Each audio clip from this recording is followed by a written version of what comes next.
Captain Lee Daeho sat in his command chair on the bridge of the UES Taekwondo, watching the stars drift slowly past on the main screen. The ship was on routine patrol duty near the edge of human space, far from the excitement of the inner worlds. It was quiet work, but important work. Someone had to watch the borders. The Taekwondo was not the biggest ship in the human fleet, but it was reliable. 300 crew members called it home, and Daeho had commanded them for 4 years. He knew every face, every name, every story. Lieutenant Park Jimin ran the tactical station with steady hands. Sergeant Kim Bora kept the engines running perfectly. They were good people, and Daeho was proud to serve with them. The Kepler 442 system stretched out before them, mostly empty space with a few dead planets. Nothing lived here anymore. The last survey had been 5 years ago, and it had found nothing interesting. Just rocks and gas and the cold darkness between stars. Daeho was reading reports from the night shift when the alarms started screaming. "Captain!" Jimin shouted from her station. "Multiple contacts dropping out of hyperspace, big ones." Daeho was on his feet before she finished speaking. "How many?" 12, 15, 20 contacts, and still counting. Jimin's fingers flew over her controls. "Captain, these are not human ships." The main screen changed to show the tactical display. Red dots appeared one after another, forming a wall of enemy ships. Daeho felt his blood turn cold. He had seen ships like these in intelligence briefings. Long and dark, covered in spikes and weapon ports. Vorthak warships. "Sound general quarters," Daeho ordered. "All hands to battle stations." The ship filled, with the sound of running feet and shouting voices. The crew moved with practiced speed, but Daeho could see the fear in their eyes. Everyone knew about the Vorthak Empire. They were the nightmare that lived in the dark spaces between civilizations. They conquered worlds and enslaved entire species. They showed no mercy to prisoners. "Captain, I count 37 enemy ships," Jimin reported. 3 heavy battleships, 12 cruisers, and 22 destroyers. They're moving into attack formation. 37 ships against 1. Daeho did the math in his head and did not like the answer. The Taekwondo was fast and well armed, but it was still just 1 ship. Even if they ran right now, the Vorthak ships would catch them before they reached hyperspace. "Communications, send a priority message to Earth Defense Command," Daeho ordered. "Tell them we have encountered a major Vorthak fleet in the Kepler 442 system. Send our tactical data and current position." "Message sent, Captain," came the reply from the communications officer. On the screen, the Vorthak fleet continued to deploy. Their ships moved like a school of deadly fish, turning and shifting in perfect formation. At the center of the fleet was a massive battleship, easily 5 times the size of the Taekwondo. Its hull was black as space itself, and weapon turrets covered every surface. "Captain, they're hailing us," the communications officer said. "Put it through." The screen filled with the image of a Vorthak commander. The alien was tall and thin, with gray skin and 4 arms. Its eyes were completely black, and when it spoke, its voice sounded like metal scraping against stone. "Human vessel, you will surrender immediately. Lower your shields and prepare to be boarded. Resistance is futile." Daeho looked at the creature on the screen and felt anger rise in his chest. "This is Captain Lee Daeho of the United Earthship Taekwondo. You are in violation of human space. Withdraw immediately, or we will defend ourselves." The Vorthak commander made a sound that might have been laughter. "You have 1 ship, human, we have 37. Mathematics is not difficult even for your primitive species." "Maybe not," Daeho said. "But we're human. We don't surrender." He cut the transmission and turned to his crew. Every face was watching him, waiting for orders. These people trusted him to get them home safely. He had to try. "All right, everyone, we're outnumbered, but we're not helpless. Jimin, target their flagship. Full spread of torpedoes. Bora, give me everything the engines have. We're going to make them work for this." The crew snapped into action. The ship turned and accelerated, diving toward the enemy fleet like a hawk, attacking eagles. It was impossible odds, but they would fight anyway. That was what humans did. The Vorthak fleet opened fire first. Hundreds of energy beams lit up space like deadly lightning. The Taekwondo twisted and turned, dodging what it could and taking the rest on its shields. The ship shook with each hit, and sparks flew from damaged consoles. Shields at 60%, Bo-Ra called out. Return fire, Daeho ordered. The Taekwondo's weapons came alive. Torpedo tubes launched their deadly cargo, while laser cannons swept across enemy hulls. Two smaller Vorthak ships took damage, their shields flaring bright before failing. But there were too many of them.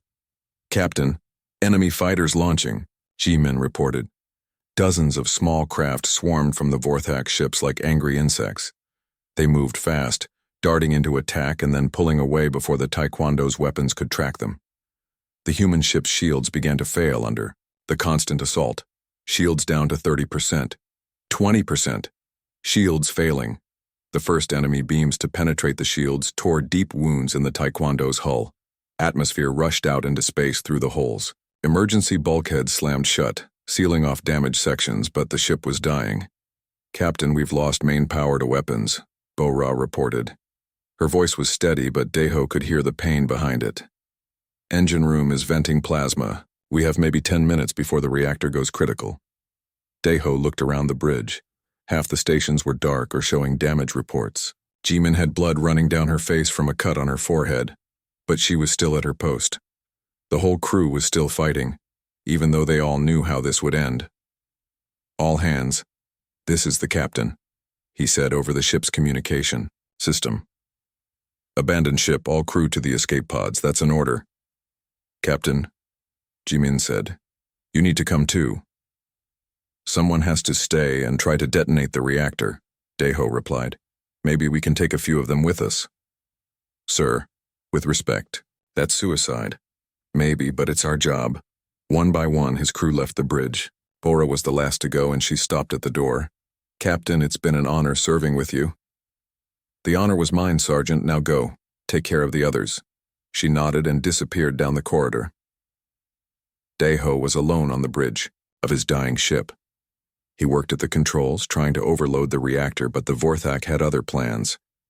Their boarding pods slammed into the hull like metal meteors. Daeho heard the sound of cutting tools and weapons fire from somewhere, deep in the ship. They were coming for him. The bridge doors exploded inward, and Vorthak soldiers poured in. They were tall and heavily armed, moving with deadly purpose. Daeho drew his sidearm and managed to fire 3 shots before a stunner beam dropped him to the floor. As consciousness faded, he saw the Vorthak commander from the screen standing over him. The alien's black eyes showed no emotion as it spoke. Captain Lee Daeho, you will live to regret not surrendering when you had the chance.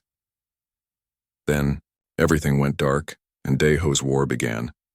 The cell was small and dark, carved from solid rock. The walls were covered in strange marks that looked like scratches from claws or knives.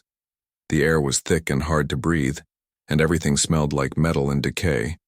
A thin beam of red light came through a crack in the ceiling, barely enough to see by. His body hurt everywhere. The Vorthak had not been gentle during transport. His uniform was gone, replaced by rough gray cloth that scratched against his skin. Around his neck was a metal collar that felt cold and heavy. When he touched it, pain shot through his fingers like electricity. A sound came from outside his cell. Heavy footsteps and the clank of metal.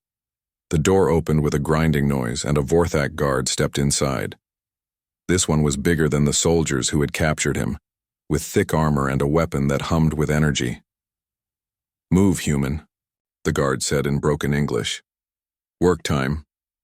Daeho stood slowly, his legs shaking. The guard pushed him out of the cell and into a long tunnel filled with other prisoners. Most were aliens he had never seen before, but his heart jumped when he spotted 2 human faces in the crowd. The first was a woman with short black hair and intelligent eyes. Despite the prison clothes and dirt on her face, she carried herself like someone important. The second was a younger man, built like a soldier with scars on his arms and a hard look in his eyes. The woman caught his eye and nodded slightly. The man just stared straight ahead, but Daeho could see him listening. Keep moving, the guard shouted. hitting prisoners who walked too slowly with his weapon. The tunnel led to a massive underground chamber that stretched out further than Daeho could see. The walls were lined with machinery that dug into the rock, pulling out chunks of glowing crystal. Thousands of prisoners worked at the machines, their movements slow and tired. The noise was incredible, a constant grinding and hammering that hurt the ears. "You work here now," the guard told Daeho, pointing to one of the machines. "Dig crystal, fill cart, no talking, no stopping, work or die." The machine was simple but brutal. Daeho had to guide a cutting beam into the rock face, breaking out pieces of the glowing crystal. The beam was heavy and got hot quickly. The crystal dust got into his lungs and made him cough. His hands started bleeding within the first hour, but he was alive, and that meant there was still hope. During the midday break, when the guards handed out bowls of thin soup that tasted like nothing, the woman with black hair sat down next to him. She spoke quietly, barely moving her lips. "Dr. Choi Hee-jin," she said, "xenobiologist, captured 2 years ago during a research mission. Captain Lee Daeho," he replied the same way. "Destroyer commander, just arrived. The young man over there is Corporal Yoon Tae-woo, Marine. Been here 18 months, he knows how to survive." Daeho looked at the Marine who was eating his soup slowly and watching the guards. "What do I need to know?" "First rule," Dr. Choi said. "Never fight the guards directly. They have weapons we don't. They will kill you and not care. Second rule, learn the other prisoners. Different species, different skills. Some can help you stay alive. Third rule, this place breaks people. Don't let it break you." The break ended. Too soon. Daeho went back to his machine, but now he paid attention to the other prisoners. There were dozens of different species working in the chamber. Some looked like giant insects with 4 arms. Others were covered in fur and had long tails. A few looked almost human except for their blue skin and extra fingers. One group caught his attention. They were tall and proud-looking, with golden skin and white hair. Even in prison clothes, they moved like warriors. When a guard hit one of them, the alien's eyes burned with anger, but he didn't fight back. These ones had discipline. Another group was smaller and thinner, with large eyes and delicate hands. They worked on the more complex machines, fixing problems that the other prisoners couldn't handle. Engineers, Daeho realized. Smart ones. By the end of his first day, Daeho could barely stand. His hands were raw and bleeding. His back felt like it was on fire. The crystal dust had turned his spit black and every breath hurt. But he had learned something important. This prison held the survivors of many different worlds. The Vorthak had been conquering for a long time. That night, back in his cell, Daeho heard voices through the walls. The aliens were talking to each other in their own languages. Some sounded angry, others sounded sad. A few sounded like they were making plans. The next morning brought the same routine. Work until you drop, eat thin soup, work some more. But Daeho started to notice patterns. The guards changed shifts at regular times. Some areas of the prison had fewer watchers. The aliens had found ways to pass messages without the guards seeing. On his third day, one of the golden-skinned warriors dropped his tool near Daeho's machine. When he bent to pick it up, he spoke quickly in English. "You are the new human. I am Kelvar.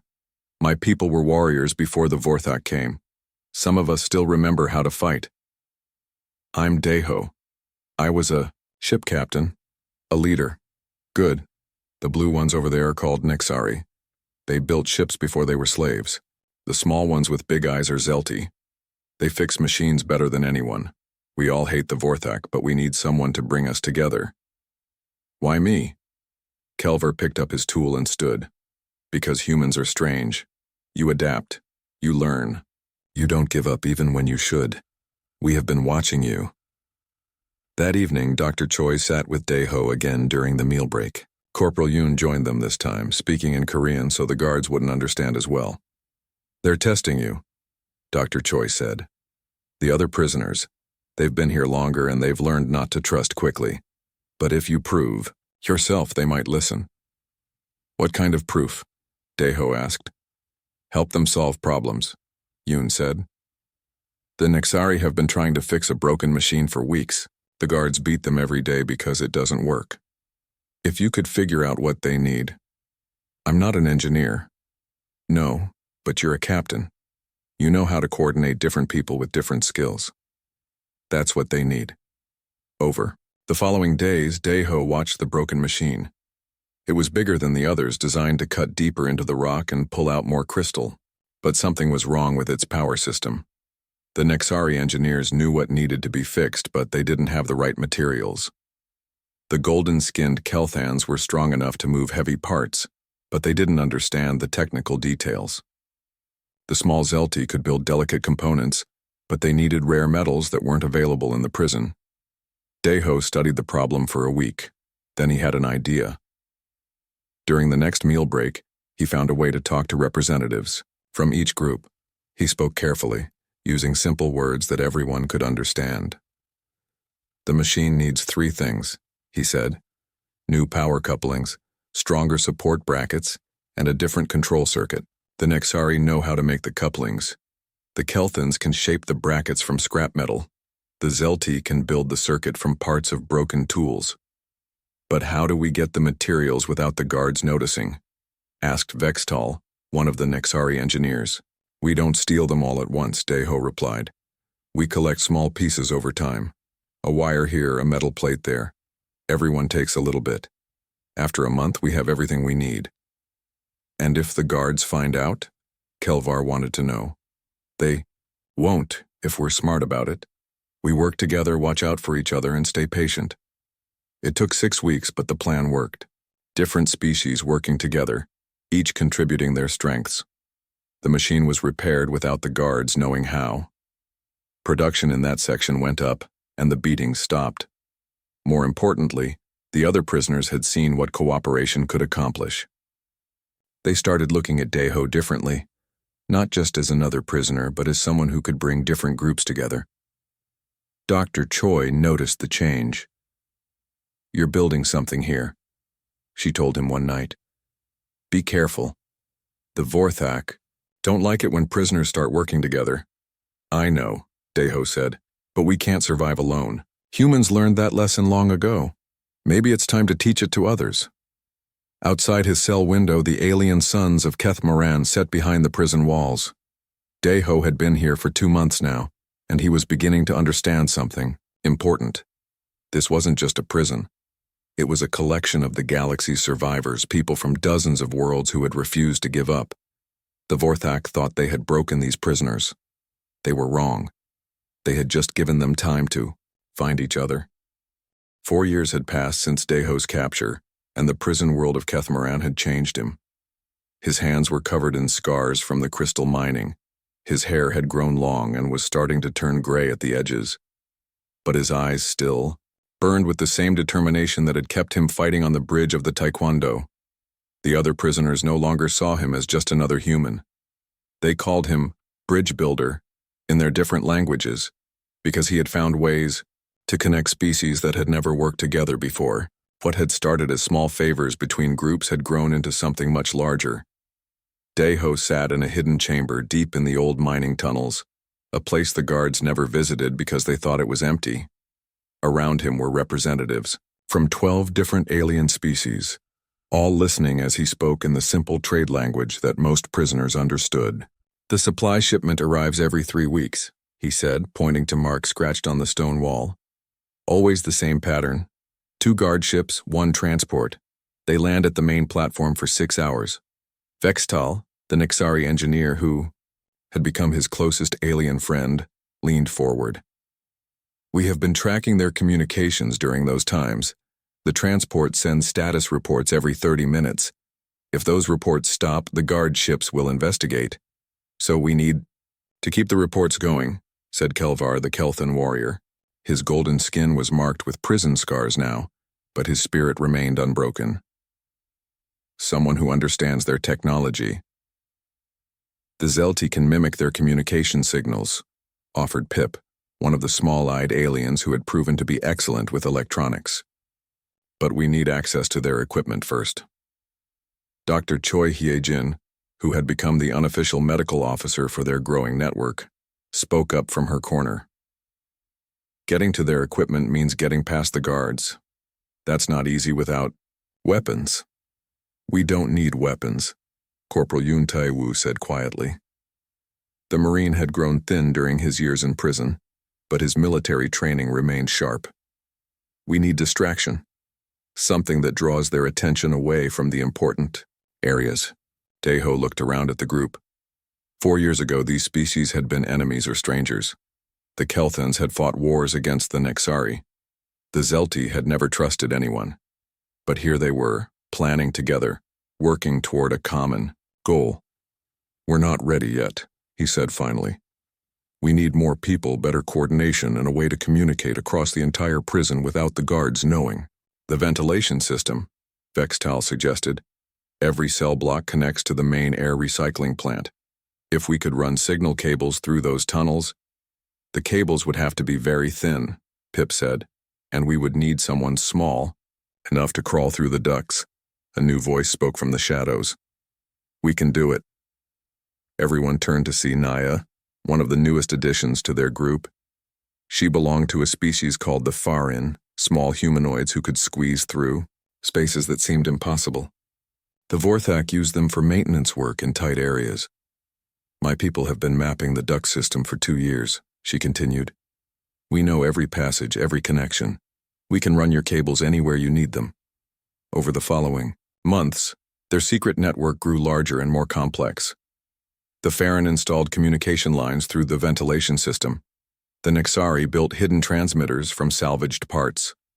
The Zelti created encryption codes that the Vorthak couldn't break. The Kelthans acted as guards, watching for prison officers while the technical work happened, and Daeho coordinated it all, moving between different groups, solving problems, keeping everyone focused on the long-term goal. He had learned each species' strengths and weaknesses. The Nexari were brilliant engineers but poor fighters. The Kelthans were natural warriors but had no patience for detailed planning. The Zelti could build anything but were easily frightened. The Farin were incredibly agile but worked slowly. Humans, Daeho realized, were different. They weren't the strongest or the smartest or the most skilled at any one thing, but they were adaptable. They could learn from anyone and find ways to bring out the best in others. Dr. Choi had noticed the same thing. You're becoming something new, she told him one day while they worked side by side in the crystal mines. Not just human anymore, but not alien either. You understand all of them. I understand survival, Daeho replied, wiping crystal dust from his face. These species have been fighting the Vorthak longer than humans have existed in space. They know things we need to learn, and they're learning from us too.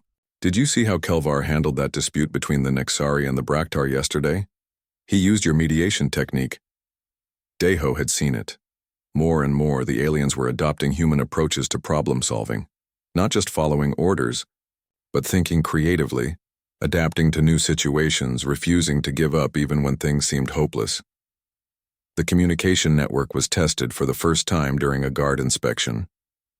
Word spread through the hidden cables in minutes. Search team in Block 7. Hide everything. Act normal.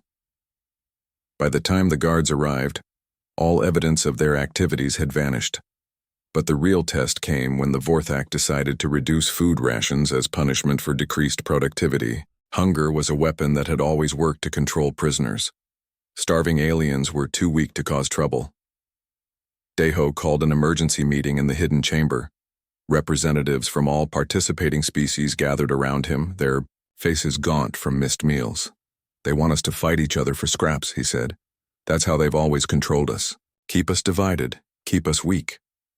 What choice do we have? Asked Zek, one of the newer species in their network. My people are already starting to collapse from hunger. We share, Daeho said simply. Every species contributes what they can. The Nexari are good at finding edible plants in the waste areas. The Farron can reach food stores that others can't access. The Kelthans are strong enough to carry heavy supplies. We pool everything and distribute it fairly. The guards will notice. If we're all staying healthy while rations are cut, Corporal Yoon warned, then we make it look like we're suffering too. Some of us stay visibly weak while others maintain strength for the important work. We rotate who gets the extra nutrition based on what jobs they need to do. The food-sharing network became their greatest success. Not only did it keep everyone alive, but it created bonds between species that went deeper than simple cooperation. When a Nexari engineer shared his last piece of bread with a Kelthan warrior, it meant something.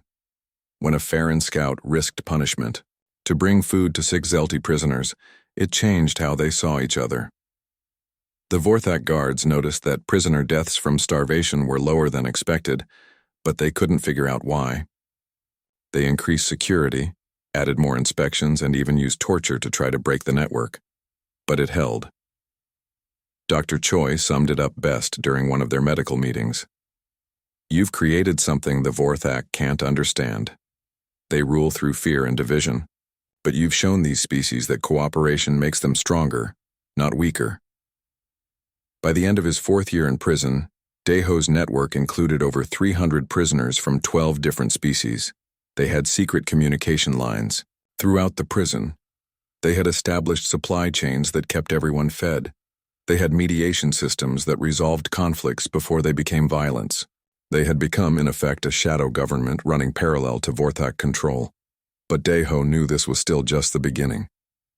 The network was strong enough to survive, but not yet strong enough to fight back. For that, they would need something more.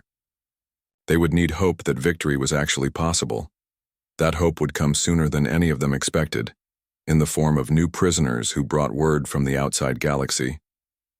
The war was still raging, and somewhere out there, other resistance movements were fighting back against the Vorthak Empire. The question was whether they could find a way to join that fight, or if they would remain trapped on Kethmaran forever.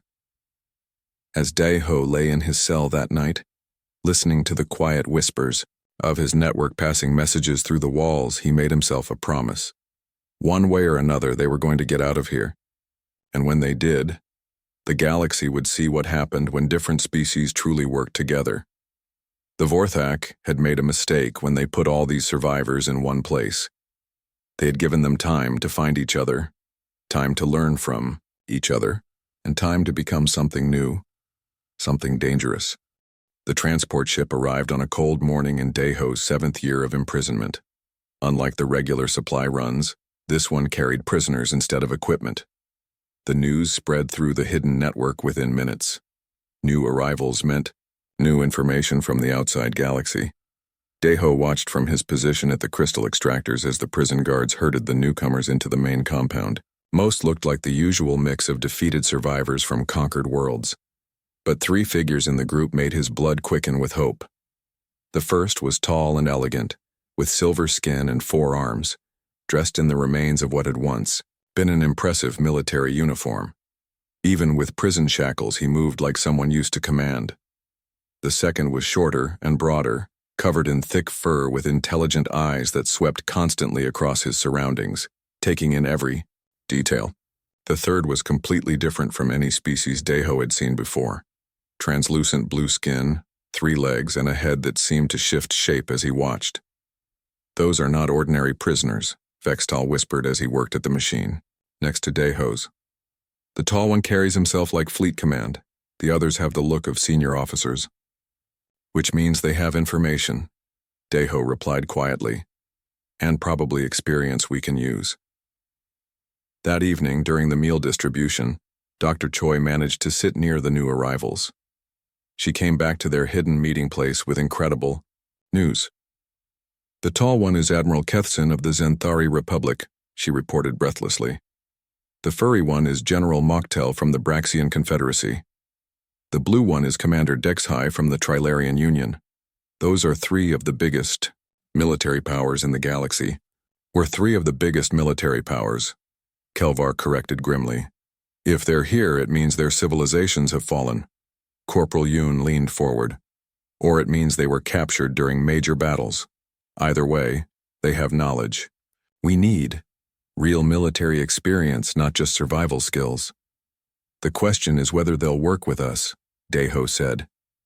Senior officers from major civilizations might not want to take advice from a human ship captain and a bunch of escaped prisoners. Only one way to find out, Dr. Choi said. I told them about our network. They agreed to meet with you tomorrow night. The meeting took place in a deeper section of the old tunnels, a chamber so far from the main prison that even the sound of the mining equipment was just a distant rumble. Daeho arrived to find the 3 military commanders waiting for him, along with several representatives from his network. Admiral Kethsin spoke first, his voice carrying the authority of someone who had once commanded entire fleets. Dr. Choi tells us you have organized the prisoners here into some kind of cooperative system. Impressive, but we need to understand the scope of what you've accomplished. Daeho gestured to the aliens around him. 12 species, over 300 individuals working together.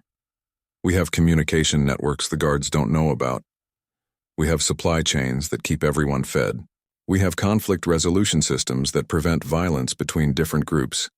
And we have detailed intelligence about prison operations, guard rotations, and security weaknesses. General Mocktel's fur bristled with interest. Intelligence. Gathering. That's military thinking. What kind of information do you have? Vextel stepped forward with a collection of metal plates covered in scratched markings. Guard shift patterns for the last 3 years. Supply delivery schedules. Locations of all security sensors. Blueprints of the mining equipment that could be converted to weapons. Personnel files on all the prison commanders. Commander Dex highs. Form shifted slightly, a sign of surprise in his species. This is comprehensive intelligence work. Who coordinated this effort? All of us together, Daeho said. Each species contributed their strengths. The Farron mapped the physical layout. The Nexari analyzed the technical systems. The Zelti decoded communication protocols. The Kelthans tracked guard movements. Everyone played a part. Admiral Kethsin studied Daeho with eyes that had seen the rise and fall of civilizations. You speak of cooperation between species as if it were natural. In my experience, different races can barely work together even when facing extinction. Maybe that's why the Vorthak are winning, Daeho replied calmly. They understand that division makes us weak. But they've made one mistake here. They put all the survivors in one place and gave us time to learn from each other. The 3 commanders exchanged glances. It was General Mocktel who spoke next. What exactly are you proposing? A prison break and escape attempt? Something bigger, Daeho said. This prison isn't just a holding facility. It's a strategic hub for Vorthak operations in this entire sector. The crystals we mine power their weapons. The location coordinates supply runs to 12 different military bases. If we could take control of this facility, we would cripple their operations across multiple systems. Commander Dexhai finished, his form brightening with understanding. But taking control would require more than intelligence and cooperation, Admiral Kethsin pointed out. It would require military action, combat. Are your people prepared for that level of warfare? Corporal Yoon stepped forward. I've been training volunteers from different species in combat techniques. Human fighting styles work well against Vorthak tactics because they're unpredictable. But we need leadership from people who understand large-scale military operations. Dr. Choi nodded. And we need medical preparation. Battle casualties from 12 different species with completely different biologies. I've been studying alien anatomy for years, but I'll need help with the more complex cases. The 3 commanders spent the next hour asking detailed questions about the network's capabilities, resources, and limitations.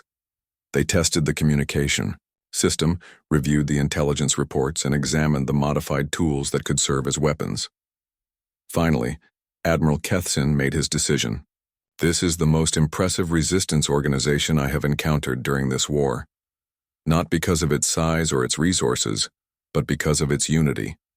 Different species working toward a common goal without trying to dominate each other. General Mocktel nodded agreement. In my military career, I commanded troops from 6 different allied species. Even with formal treaties and shared objectives, coordination was always difficult. What you have built here should not be possible. It's possible because we had no choice, Daeho said. Cooperate or die. When survival is at stake, old prejudices become luxury we couldn't afford. Commander Dexhai's form pulsed with what might have been respect. And now you want to turn this survival network into an assault force. I want to turn it into hope. Daeho corrected. Not just for us, but for every world still fighting the Vorthok. If we can show that unified resistance works, if we can prove that cooperation makes us stronger than division, maybe other systems will follow our example. The negotiations continued for weeks. The three commanders brought military expertise that transformed the prisoner network from a survival organization into something resembling an actual army. Admiral Kethsin developed strategic plans that took advantage of each species' unique capabilities. General Mocktel designed training programs that taught alien species to fight together as coordinated units. Commander Dexhai created command structures that allowed for rapid communication and decision-making during combat. But they also learned from Daeho's approach. Instead of the rigid hierarchy they were used to, they adopted the human concept of flexible leadership based on expertise rather than rank. Instead of treating other species as junior partners, they embraced the network's philosophy that every contribution was valuable. The transformation wasn't always smooth. There were arguments about tactics, disputes over resource allocation, and tension between military efficiency and democratic decision-making. But each time conflict arose, they found solutions that respected everyone's needs while keeping the common goal in focus. Dr. Choi watched the changes with fascination.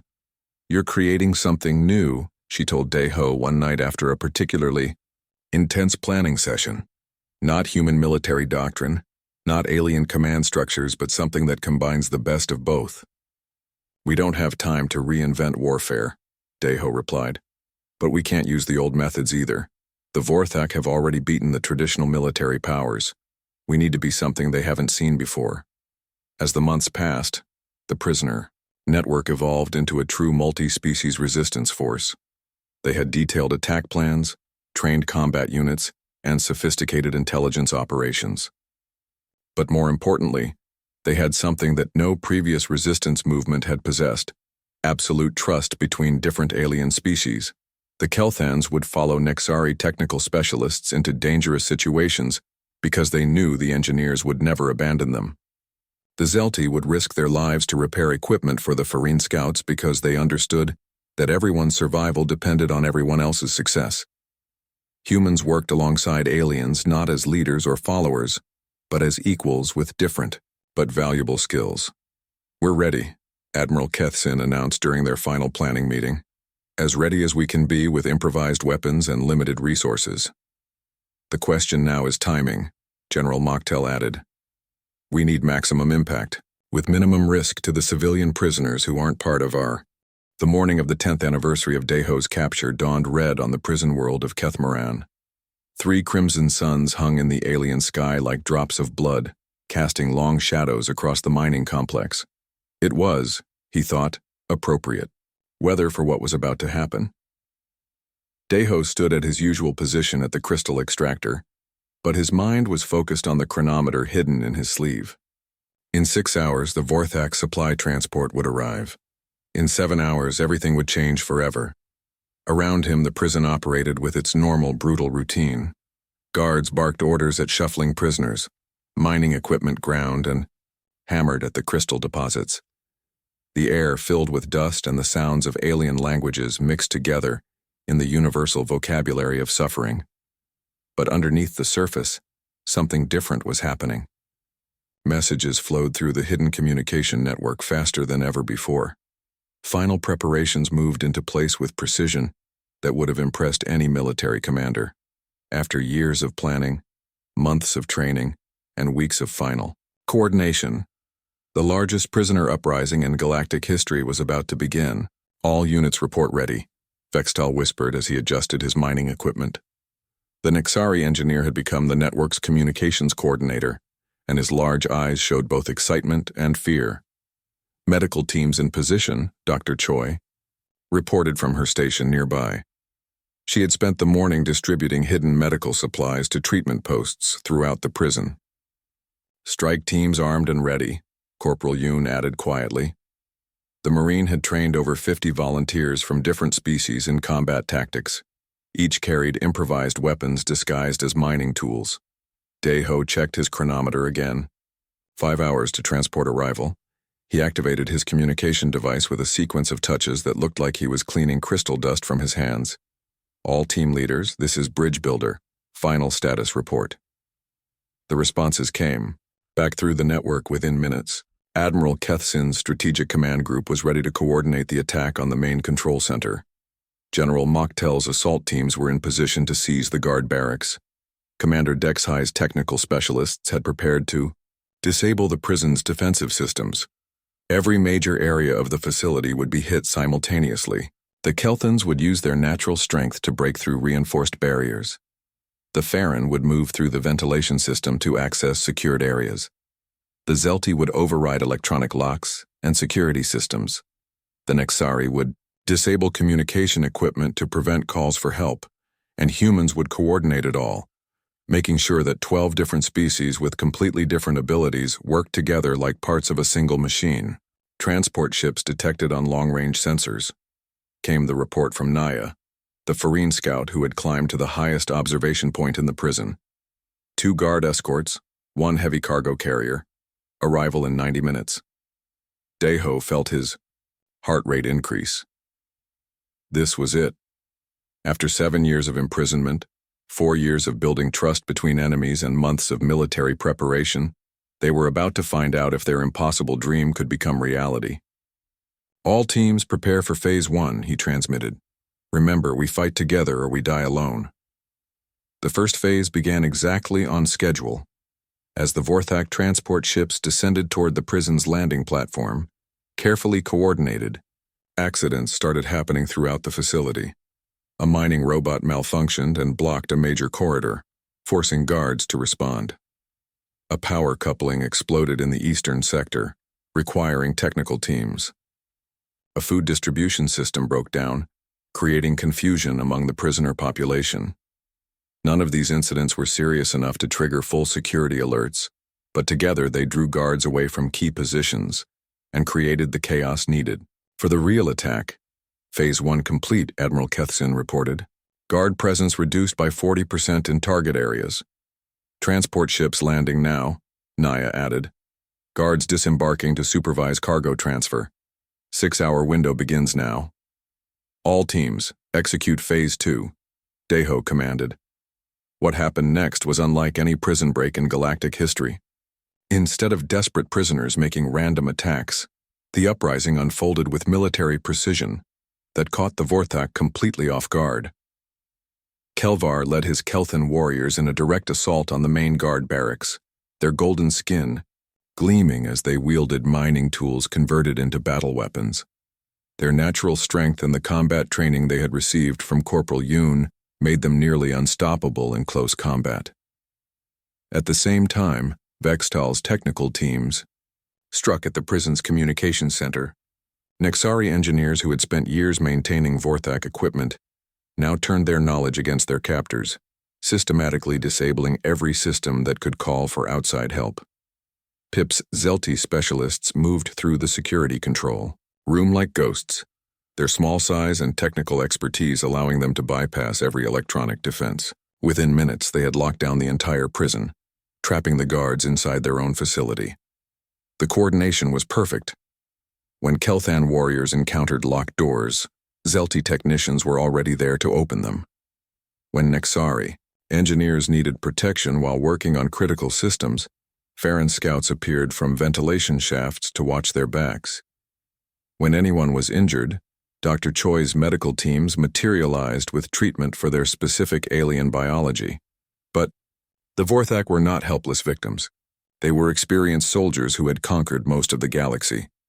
When they realized what was happening, they fought back with deadly efficiency.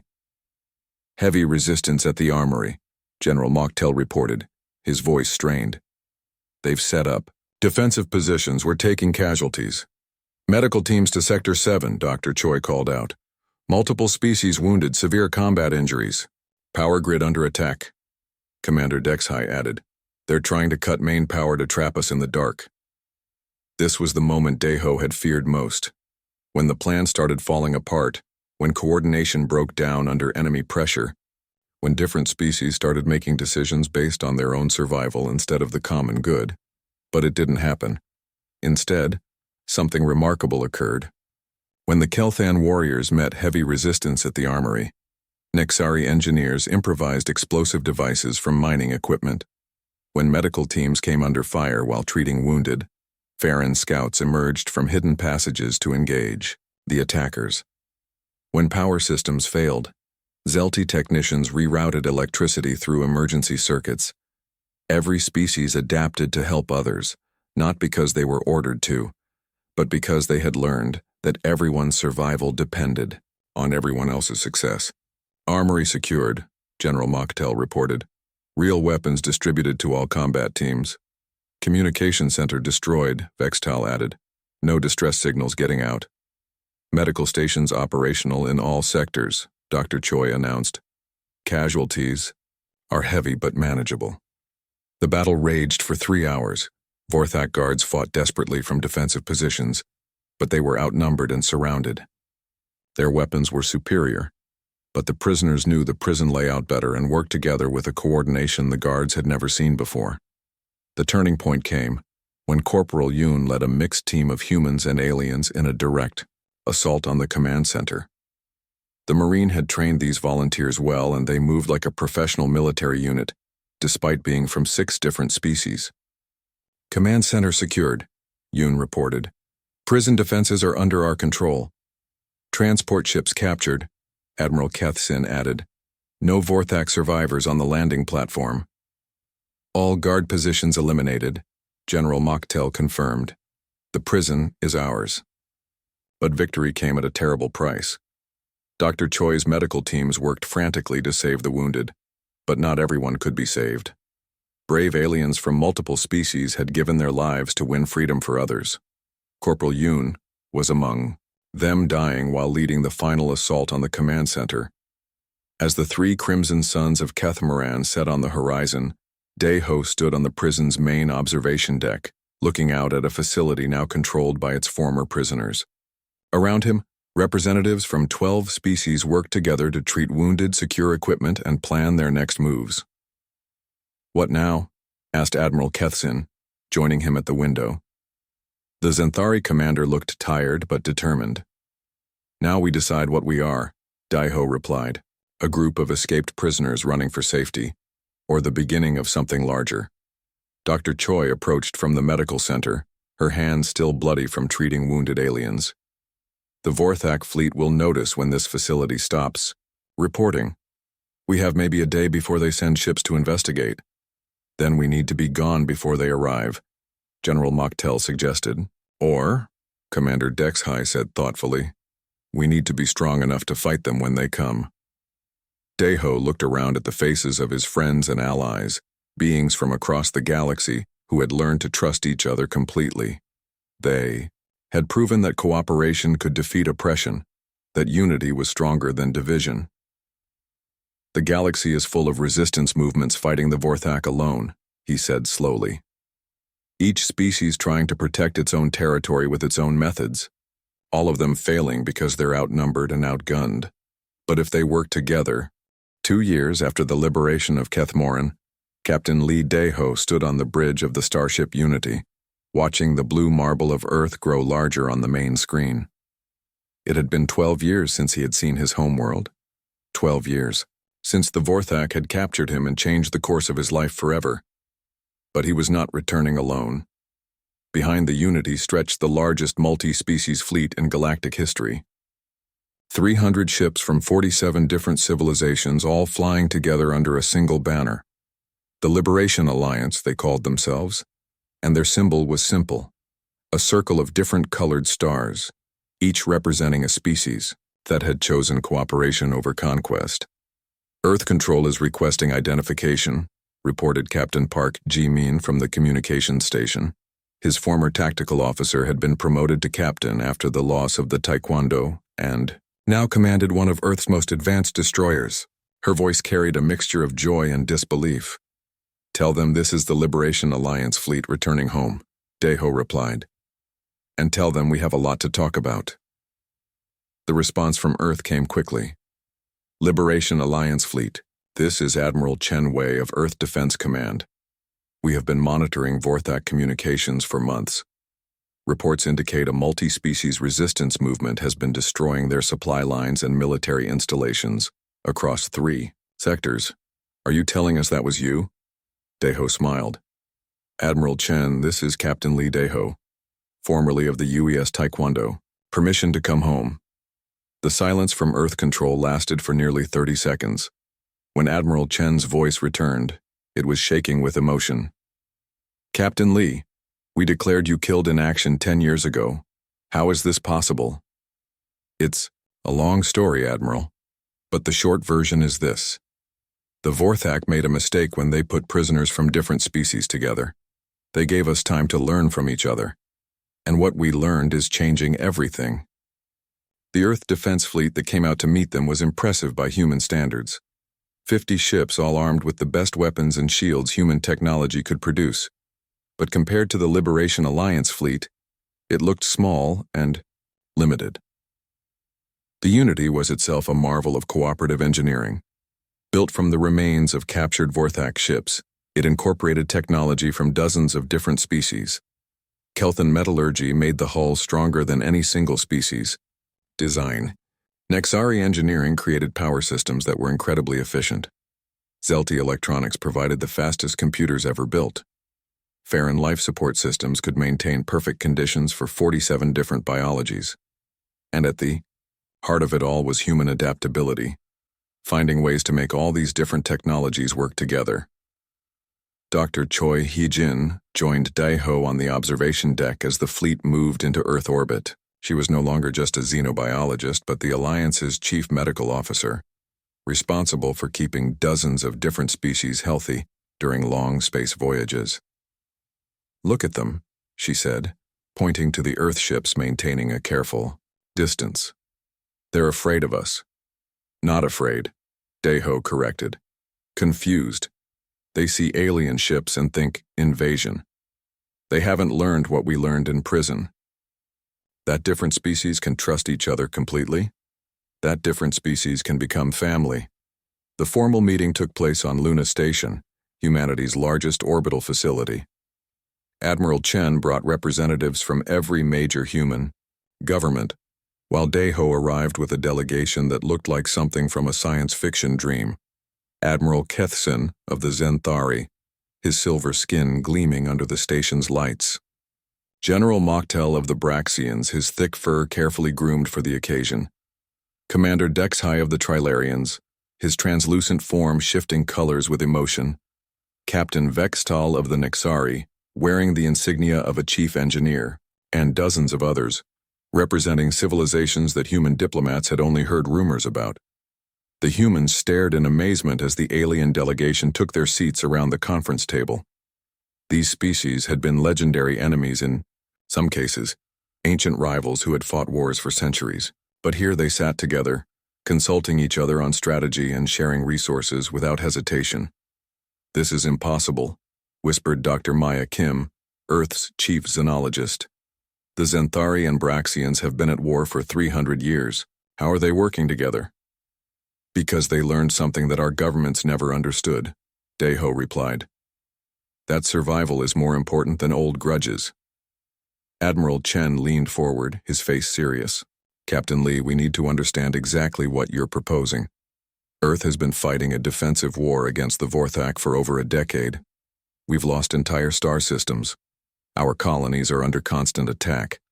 And now you arrive with alien fleets that could overwhelm our defenses in minutes.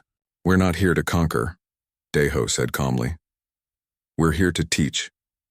The same lesson we learned in prison, that cooperation makes us stronger than any single species can be alone. General Mocktel spoke up, his translated words carrying the authority of someone who had commanded armies. Your species has something unique, Admiral Chen. Humans adapt, they learn, they bring different groups together. Without human coordination, this alliance would never have been possible.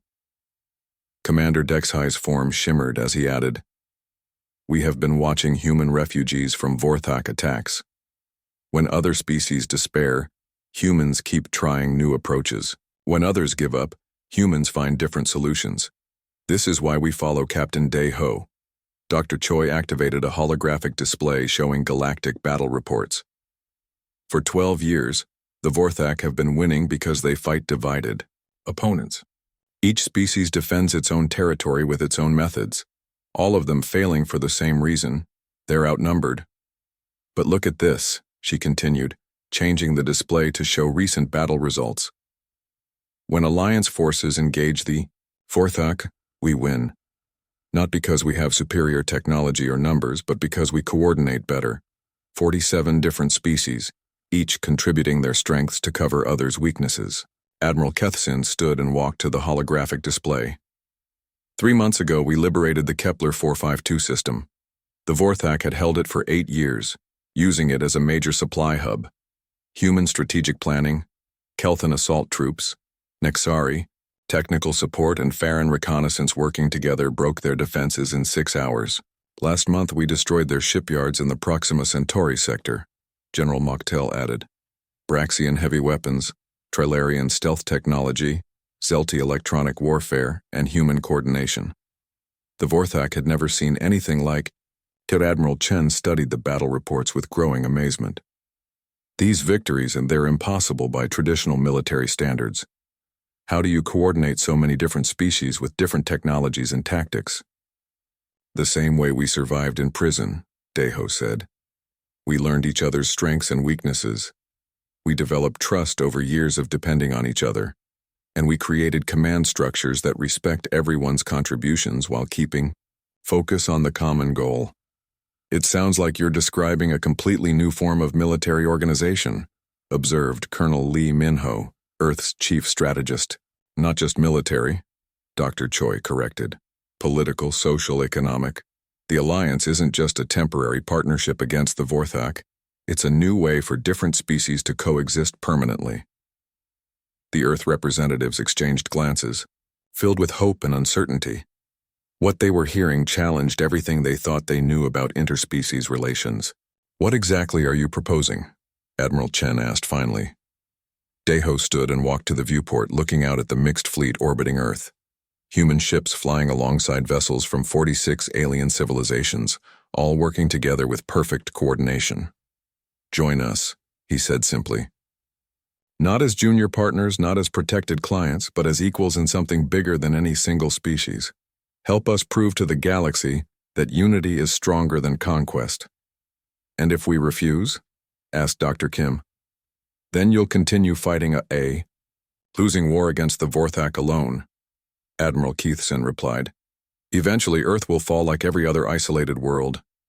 But if you join the Alliance, if you join us, we finish what we started on Keth Moran, Deho said. We show the galaxy that cooperation can defeat oppression. We prove that different species can become something greater together than they ever were apart. The debate continued for hours.